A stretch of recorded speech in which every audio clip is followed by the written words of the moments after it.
खेल में प्रत्येक बिंदु पर एक निर्देश लिखा हुआ है, जिस निर्देशों का पालन करते हुए हमें आगे बढ़ना है। सबसे पहले बच्चा एक पर आता है। एक पर लिखा हुआ है एक ऐसी चीज का नाम बताइए जो संसार में केवल एक ही है। यानी बच्चा बताएगा कि सूर्य और चंद्रमा ही संसार में केवल एक होते हैं। इसके बाद बच्चा 2 पर आएगा। 2 पर निर्देश है 2 के जोड़े बनाओ। यानी बच्चा इसमें कई प्रकार से जोड़े बना सकता है।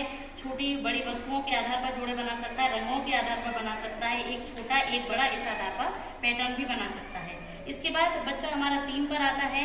3 में 3 वस्तुओं को गिनकर लाना है और 3-3 के जोड़े बनाने हैं, यानी 3-3 किताबें उठाकर उसे लेकर आनी है। इसके बाद आता है बच्चा हमारा 4 पर। 4 का निर्देश है दिशाओं के नाम।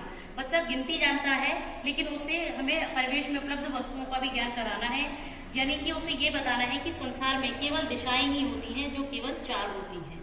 इसके बाद बच्चा हमारा 5 पर आता है। 5 रंगों के नाम उसे बताने हैं। इसके बाद 6 पर 6 वाहनों के नाम बताने हैं। इसके बाद 7 पर आता है। अब हमें उसे ये बताना है कि 7 का अंक गिनती के साथ साथ कुछ और भी प्रदर्शित करता है, यानी कि दिनों के नाम जो हमारे केवल 7 ही होते हैं। इसके अतिरिक्त हमें बच्चे को ये भी बताना है कि जो इंद्रधनुष में रंग होते हैं वो भी केवल 7 ही होते हैं। इसके बाद बच्चा 8 पर आता है। 8 जानवरों के नाम बताने हैं। 9 पर आता है। 9 फलों के नाम बताने हैं। विशेष बात यह है कि जो बच्चा निर्देश का पालन नहीं कर पाएगा वो बच्चा वहीं रुक जाएगा। इसके बाद अगला बच्चा आगे बढ़ेगा। इसके बाद 10 पर आता है। 10 शरीर के अंगों के नाम बताने हैं। 11 पर 11 खाने की चीजें बतानी हैं। और 12 पर जब गिट्टी आती है तो 12 महीने के नाम बताने हैं। यानी बच्चे को बताना है कि 12 का अंक 12 महीनों के नाम को भी प्रदर्शित करता है।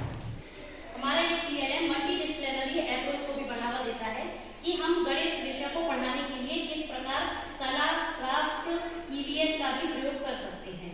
इसको बनाने के लिए यह शून्य निवेश पर आधारित है। इसमें बहुत कम व्यय हुआ है। इसमें कुछ रंगीन पेपर, एक कार्ड और इलेक्शन में प्रयुक्त एक शीट का प्रयोग किया है।